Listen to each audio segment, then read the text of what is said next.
नमस्कार दोस्तों, मैं हूं शहबाज और आप देख रहे हैं ट्रुथ इंडिया न्यूज़। आज दिन भर की खबरों में एसटीईटी क्वालिफाइड शिक्षक दिवस आज था और एसटीईटी क्वालिफाइड शिक्षक आज रोड पे कटोरा लेकर के एक तरीके से समझिए कि अपनी बात, अपनी संदेश सरकार तक पहुंचाना चाह रहे थे। और इनकी जो स्थिति है, हज़ारों हज़ार के भीड़ में ये छात्र आए हुए थे और आज शिक्षक दिवस के दिन एक संदेश देना चाह रहे थे कि बिहार के सरकार नीतीश कुमार शिक्षकों के साथ अत्याचार कर रहे हैं।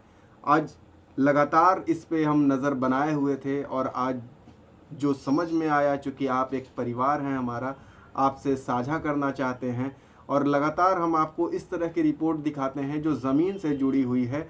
और शिक्षक जब रोड पे आते हैं तो देश की, राज्य की दुर्दशा खराब होती है।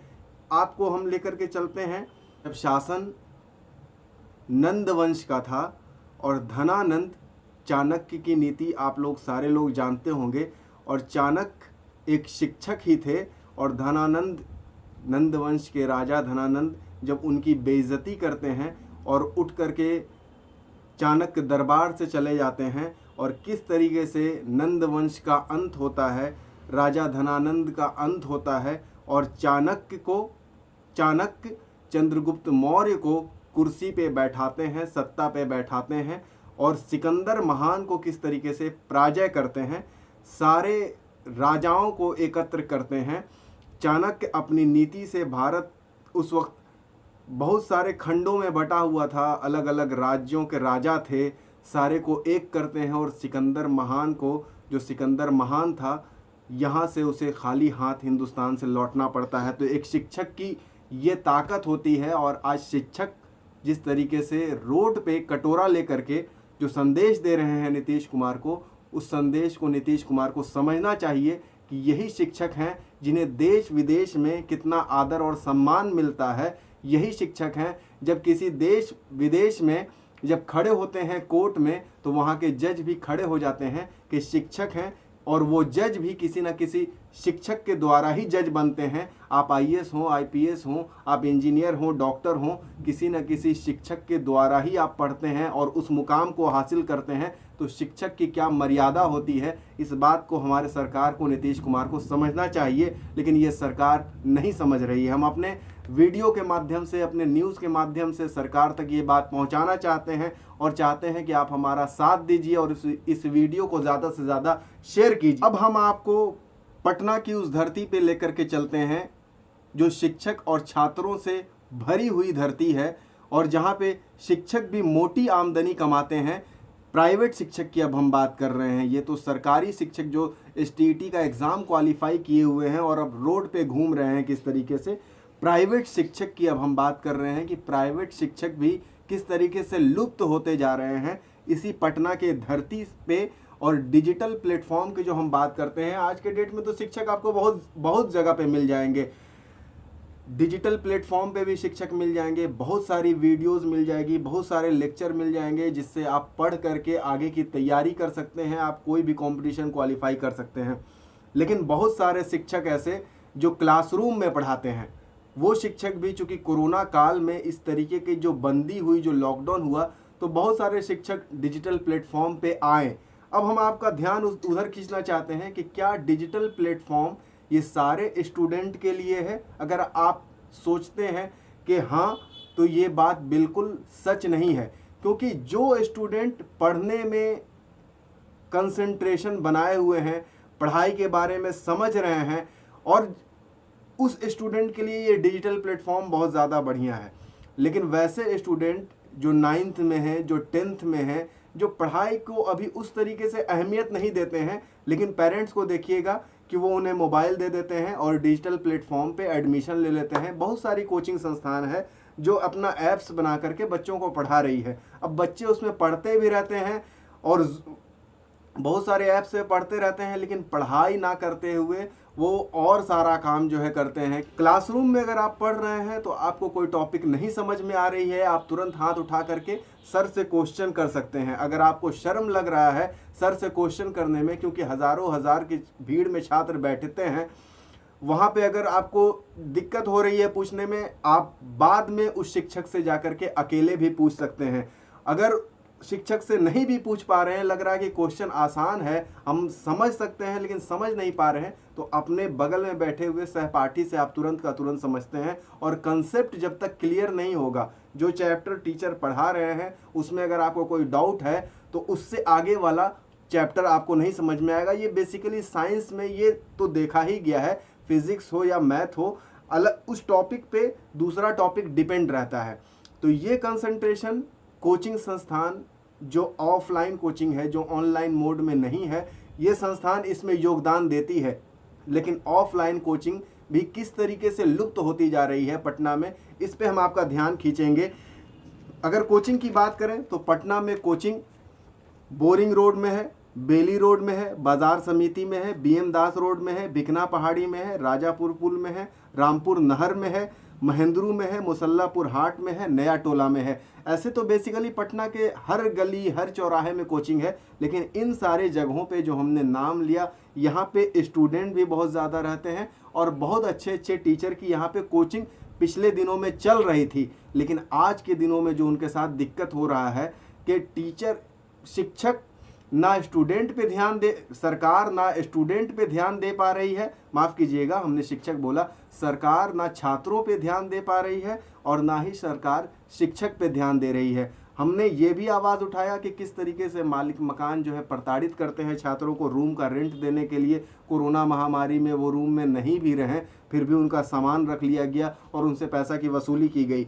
लेकिन आज शिक्षक की बात करना ज़रूरी है, क्योंकि आज शिक्षक दिवस है और शिक्षक जो किराया पे अपना ऑफिस और क्लासरूम लेते हैं, इनसे मोटी रकम की वसूली की जाती है मालिक मकानों के द्वारा। अब हम आपको रेंट बताते हैं, एक आइडिया हम आपको देने की कोशिश कर रहे हैं, आप उससे एक आइडिया लगा सकते हैं। ये पूरा एक मतलब कि इस तरह का नहीं है कि इतना ही लगता है, इससे कम भी लग सकता है, इससे ज़्यादा भी लग सकता है। एक अमूमन हम आपको आंकड़ा दे रहे हैं। बोरिंग रोड में अगर कोई टीचर अपना कोचिंग का अगर अपना ऑफिस खोलना चाहता है, एक कोचिंग खोलने के लिए एक ऑफिस की ज़रूरत पड़ेगी, एक क्लासरूम का ज़रूरत पड़ेगा। जितने स्टूडेंट उसके पास होंगे उस हिसाब से वो क्लासरूम रखेंगे। अगर उनके पास इंक्वायरी बढ़ती जा रही है तो ऑफिस को भी वो बड़ा रखेंगे। इसके अलावा मार्केटिंग की टीम होगी। आज के डेट में एडवर्टाइज़ के लिए भी उनका एक अच्छा अमाउंट खर्चा होता है। तो अभी हम बेसिकली आपको ऑफिस का रेंट और क्लासरूम का रेंट में कितना खर्चा होता है अमूमन ये बताने की कोशिश कर रहे हैं। बोरिंग रोड में 10 से 25 हज़ार रुपया पर मंथ मालिक मकान को देना पड़ता है ऑफिस के लिए। इसके अलावा क्लासरूम के लिए 20,000 से 50,000 से 75,000 रुपया, 20,000 रुपया का भी मिल सकता है, 50,000 रुपया, 75,000 रुपया तक का भी क्लासरूम मिल सकता है। ये कैपेसिटी के अकॉर्डिंग वो लेते हैं और जिस जगह पे हैं उस जगह का जो डिमांड है उसके अकॉर्डिंग होगा। बेली रोड में ऑफिस के लिए 10,000 से 20 से 22,000 रुपया तक रेंट देना पड़ता है। वहीं 10,000 से 30 से 35,000 रुपया क्लासरूम के लिए देना पड़ता है। बाजार समिति में अगर कोचिंग खोल रहे हैं तो ऑफिस के लिए 10,000 से 25 से 30,000 रुपया पर मंथ, 15,000 से 75,000 रुपया पर मंथ ये क्लासरूम के लिए देना पड़ता है। बीएम दास रोड में 5,000 से 12,000 रुपया पर मंथ तक उनको देना रहता है। ऑफिस के लिए 7,000 से 20,000 रुपया पर मंथ देना रहता है क्लासरूम के लिए। बिकना पहाड़ी 7,000 से 12,000 पर मंथ, ऑफिस के लिए 7,000 से 30,000 पर मंथ, क्लासरूम के लिए। राजापुर पुल से बोरिंग रोड की तरफ 8,000 से 15,000 पर मंथ, 12,000 से 30,000 पर मंथ। रामपुर नहर जो मुसल्लापुर हाट की तरफ है 7,000 से 16,000 पर मंथ, ऑफिस के लिए 10,000 से 22,000 पर मंथ, क्लासरूम के लिए। महेंद्रू में अगर कोचिंग ले रहे हैं तो 4,000 से 12,000 पर मंथ ऑफिस के लिए देना है, 8,000 से 15,000 पर मंथ क्लासरूम के लिए देना है। मुसल्लापुर हाट में अगर कोचिंग ले रहे हैं तो 10,000 से 18,000 पर मंथ देना है क्लासरूम के लिए, 12,000 से 40,000 पर मंथ देना है क्लासरूम के लिए, 10,000 से 18,000 पर मंथ ऑफिस के लिए। नया टोला में 7,000 से 14,000 पर मंथ देना है ऑफिस के लिए, 8,000 से 20,000 पर मंथ मोटा मोटी देना है ये क्लासरूम के लिए। इतना खर्चा उनको करना पड़ता है और ये 2 साल से जो कोरोना महामारी चल रही है, कोचिंग डिजिटल प्लेटफॉर्म पे ही ज़्यादा चल रहा है। ऑफलाइन तो कोचिंग बहुत कम चला है। अब तो सारे बच्चे कोचिंग जाना शुरू किए हैं, सारा कोचिंग वगैरह खुल गया है। लेकिन जो इतने समय का जो एक गैप रहा और थर्ड वेव भी कोरोना का आने वाला है, जैसा कि निर्देश दिया गया है WHO के द्वारा कि थर्ड वेव भी आ सकता है, और जिस तरीके से हमने इसके पहले वीडियो में बताया कि किस तरीके से आर वैल्यू जो है बढ़ रही है। कोचिंग के लिए कोई डायरेक्शन नहीं है, मनमानी करते हैं सारे जो है मकान मालिक। 1 महीने का रेंट भी बहुत सारे मकान मालिक के द्वारा नहीं छोड़ा गया है, और मोटा मोटा अमाउंट वो वसूली करते हैं। इतना जब आप अच्छी से अच्छी नौकरी भी करेंगे ना, तो इतना आपको कमाई नहीं होगी। सोचिए कि आज के डेट में गुरुओं का क्या हाल है। और आप देखते होंगे कि बहुत सारी कोचिंग जो नए कमर्स थे, जो अपनी अच्छी नौकरी छोड़ करके आए थे इस फील्ड में कि हम मोटा रकम कमा पाएंगे, एक तरीके से कोचिंग का हब बन चुका था पटना। उन सारे टीचरों की हालत ख़राब है। मतलब 25 लाख 50 लाख 1 करोड़ रुपया अपने कैपेसिटी के अकॉर्डिंग वो रेंट में दे चुके हैं, और कमाई के नाम पे उनके पास कुछ भी नहीं आया है। क्योंकि आज के डेट में डिजिटल प्लेटफॉर्म इतना ज़्यादा हो गया है, गार्जियन भी सोच रहे हैं कि बच्चा हमारा पढ़ रहा है, अब बच्चा कितना कंसंट्रेशन से पढ़ता है ये इस पे डिपेंड कर। सरकार पढ़ाई के नाम पे बहुत सारी योजना बनाती है, लेकिन उनका योजना कितना सफल हो पाता है ये अंत में यही देखा जाता है कि कितना सफल हुआ। जिस तरीके से लालू यादव की जब सरकार थी तो 1991-92 के दौर में चरवाहा विद्यालय का कंसेप्ट आया था, और इस चरवाहा विद्यालय में देश में तो उतना विख्यात की प्राप्ति नहीं किया था ये चरवाहा विद्यालय, लेकिन ये कंसेप्ट बहुत ज़्यादा बढ़िया था। क्योंकि बच्चे यहाँ पे पढ़ाई का बहुत ज़्यादा एक दौर में गैप रहा, पढ़ाई में से उतना ज़्यादा इंटरेस्ट लोग नहीं लेने लगे।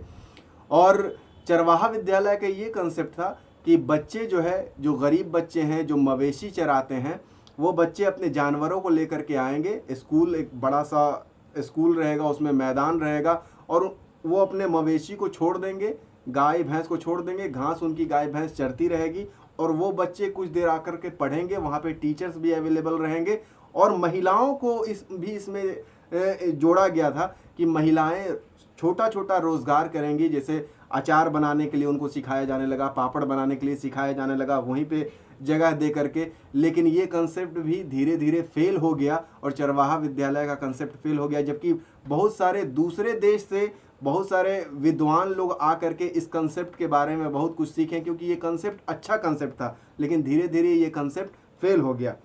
नीतीश कुमार का योजना जिस तरीके से कन्याओं को पढ़ाने के लिए, लड़कियों को पढ़ाने के लिए साइकिल उन्होंने बांटा, और लड़कियां जो है उस साइकिल से स्कूल तक पहुंची।